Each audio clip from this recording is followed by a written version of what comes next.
Ka'b al-Ahbar, seorang tabi'in, pernah berkata, "Ma ahalla muhillun qat wala kabbara mukabbirun qat illa busyira bil jannah." Gak ada seorang pun yang bertahlil, mengucapkan la ilaha illallah ataupun mengucapkan takbir kecuali ia akan diberikan kabar gembira masuk surga. Maka dari itu disyariatkan di 10 hari-hari pertama di bulan Dzulhijjah memperbanyak takbir, memperbanyak tahlil, memperbanyak tahmid. Allahu akbar, Allahu akbar, Allahu akbar. La ilaha illallah, wallahu akbar, Allahu akbar walillahil hamd. Kalimat-kalimat yang pendek ucapkanlah selalu di setiap tempatmu.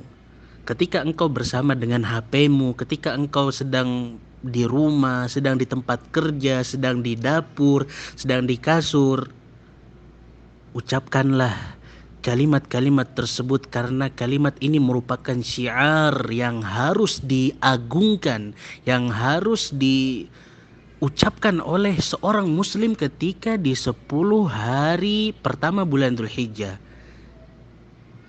Nggak memakan waktu yang banyak kok. Kalimat-kalimat tersebut merupakan kalimat yang dicintai oleh Allah Subhanahu wa taala. Maka dari itu, ketika ada kalimat yang dicintai oleh Allah Subhanahu wa taala dan memiliki keutamaan yang amat sangat agung, seorang muslim hendaknya memperbanyak untuk mengulang-ulang kalimat tersebut. Dan poin yang kedua, hendaknya seorang muslim pun memahami arti dari kalimat-kalimat tersebut. Jangan hanya sekedar ucapan. Kita pun harus memahami arti dari kalimat-kalimat tersebut. Apa itu arti dari Allahu Akbar? Allah Subhanahu wa taala pernah memerintahkan Rasulullah sallallahu alaihi wasallam, "Wa rabbaka fakabbir," ay 'azzimhu bitauhid. Maka muliakanlah Allah Subhanahu wa taala. Pemuliaan Allah Subhanahu wa taala harus tertancap dan terpatri di dalam hati seorang muslim. Ketika seorang muslim sudah mengetahui bahwasannya ta'zim itu hanyalah milik Allah Subhanahu wa taala, maka ia pun menyadari bahwasanya ubudiyahnya itu hanya untuk Allah. Segala sesuatu itu di tangan Allah. Nggak ada kekuatan, nggak ada kerajaan kecuali milik Allah Subhanahu wa taala. Jika seandainya kita melihat orang yang kuat, maka kita akan mengatakan Allahu Akbar. Allah Maha Agung dan Allah Maha Besar. Ketika kita melihat orang kaya pun sama, kita akan mengucapkan Allahu Akbar. Karena jika seseorang ingin merasa sesuatu itu kecil, maka hendaknya ia selalu mengingat-ingat Allahu Akbar. Maka seorang muslim ketika ia mengetahui Allah Maha Agung, ia pun akan meminta kepada Allah Subhanahu wa taala segala sesuatu. Kemudian kalimat yang kedua, la ilaha illallah.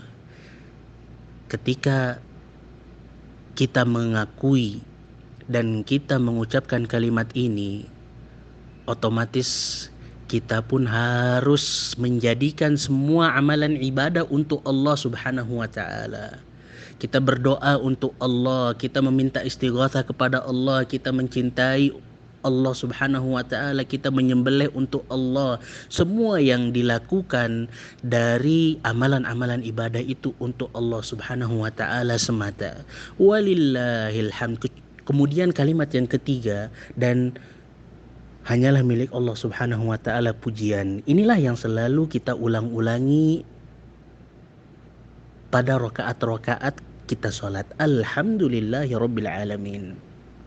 Nabi SAW berkata, afdhalus syukri alhamdulillah. Yang paling afdal syukur memuji Allah Subhanahu wa taala. Kita sadari segala hal yang kita miliki itu murni dari Allah Subhanahu wa taala. Ketika arti ini tertancap betul-betul di dalam hati kita, maka insya Allah kita nggak akan sombong.